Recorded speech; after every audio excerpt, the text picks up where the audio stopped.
Welcome back to Investing Talk Podcast. Today we're looking at Coinbase.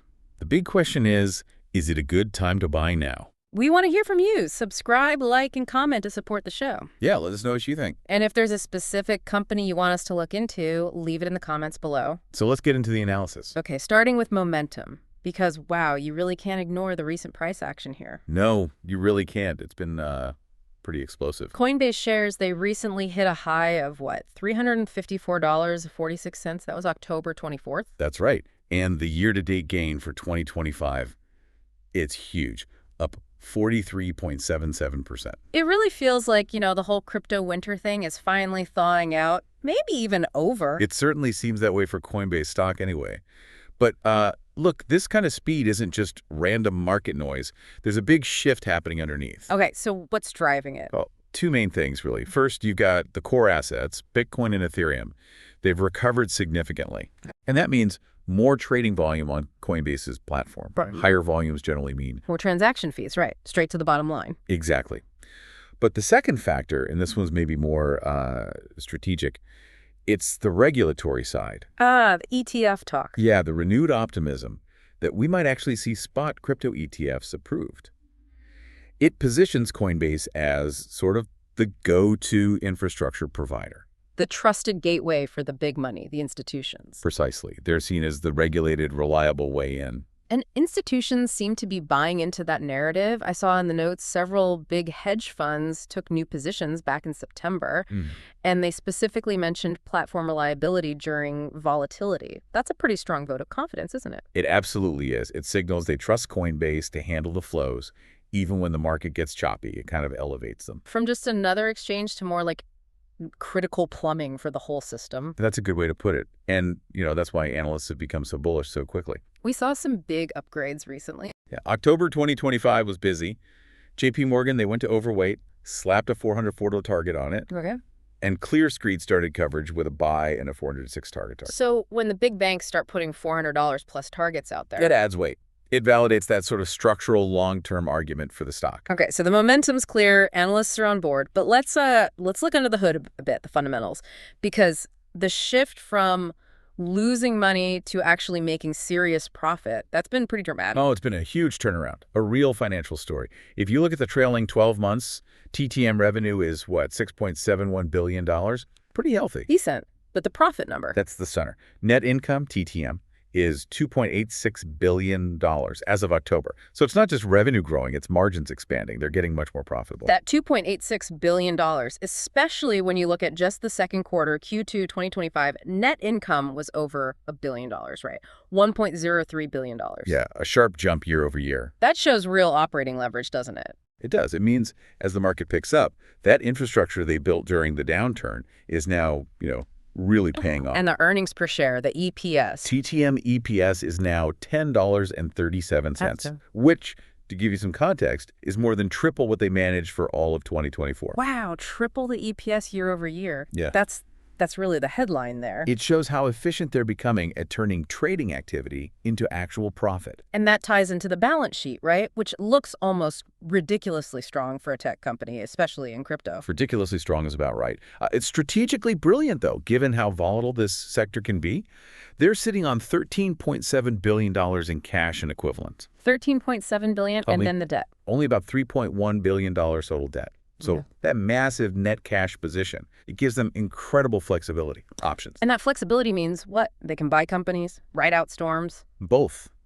They don't need to raise money if the market turns sour, and they can snap up interesting tech or companies when opportunities arise. It's defense and offense. And they're actually generating cash too, right? It's not just a static pile. Oh, yeah. Q2 2025 operating cash flow was $1.11 billion just in that quarter. So, yeah, they're throwing off a lot of cash. Okay, so strong finances, great momentum. But the big question for any investment like this is the moat. What stops someone else just coming along and doing it cheaper? That's always the key question, isn't it? Financial strength is one thing, but defensibility. Right. They're the big regulated player in the U.S., top 3 globally by volume. That scale helps, but what's a real edge? It's kind of twofold. First is that regulatory expertise, that compliance factor. Right. Their brand attracts the big institutional players because they've done the hard work navigating U.S. regulations, while their rivals are struggling with licenses or blocked entirely. Coinbase is seen as the safe pair of hands, so the regulation, which some might see as a drag, is actually a weapon for them. Absolutely. It keeps competitors out, especially for those big institutional flows. That's moat number one. But number two is homegrown, based their layer 2 blockchain. Right, Base. There's been a lot of buzz about that. For someone maybe not deep in the crypto tech weeds, what is Base, and why does it matter so much for Coinbase? So Base is basically a layer built on top of Ethereum. It lets people build and use crypto apps much faster and cheaper than using Ethereum directly. It's about scaling. Okay, so it makes crypto usable for more things. Exactly. And the genius part for Coinbase is they build it. They own this ecosystem. And analysts, looking at that JP Morgan report again, they think Base could be worth somewhere between $4 billion and $12 billion to Coinbase shareholders. Wait, hold on. So it's not just like a feature. It's a whole separate potential business line that funnels value back to Coinbase, the exchange operator. Precisely. It diversifies them away from just relying on those volatile trading fees. It makes them an infrastructure owner, not just a service provider on someone else's infrastructure. So it's pretty different from their competitors, isn't it? Very different. None of the other major exchanges have something quite like that internal potential to monetize the broader decentralized app world. And they're spending money to build this out too, right? The Echo acquisition. Yep, $375 million for Echo blockchain platform just last month. And they're pushing hard internationally, getting licenses in Europe, using that cash pile strategically. Playing chess, like you said. Seems like it. So you've got regulation, finance, and this unique tech. It's a strong long-term picture. But what about the short term? What catalysts could move the stock, say, in the next few months? Okay, yeah, let's look at the calendar. There are some definite dates coming up. First is Q3 earnings, November 7th. Expectations are pretty high for trading volumes to stay strong. Makes sense, given the market recovery. Then around November 15th, you've got the ETF rebalancing period. That usually means more trading activity as big funds adjust holdings. Right, and that should reinforce Coinbase's role as that main U.S. gateway, assuming the ETFs are flowing. And then looking further out, Q4 earnings and their guidance for next year, that's scheduled for January 23rd, 2026. That'll be key for setting expectations. Okay, so those are the knowns. What about the rumors, the potentially bigger impact stuff? Well, the huge one is still that potential spot Bitcoin ETF approval by the SEC. It feels like it's been imminent forever, but if it actually happens... That could unleash a massive wave of institutional money into crypto, right? And Coinbase would be right there to catch it. Exactly. It'd be a game changer for flows. What else? The Base token rumor is still swirling pretty strongly. Ah, so actually launching a token for that Base ecosystem we talked about. Yeah, if they did that before year end, which is the chatter, that could create a lot of speculative buzz and, instantly put a market value on that whole Base platform. A big liquidity event, potentially. Interesting. Anything else on the rumor mill? There's talk about them launching a really high-end custody service. Think like pension funds, sovereign wealth funds. Going after the truly massive pools of capital. Right, leveraging that regulatory reputation again. If they land even a few huge clients like that, it means stable, recurring revenue and just further cements their position. Okay, this all sounds incredibly positive, but we have to cover the risks. This is crypto after all. What could go wrong here? Absolutely need the balanced view. So, first, company-specific stuff. Regulation is a double-edged sword. Right now, it's an advantage, but a sudden negative shift in rules or enforcement in the U.S.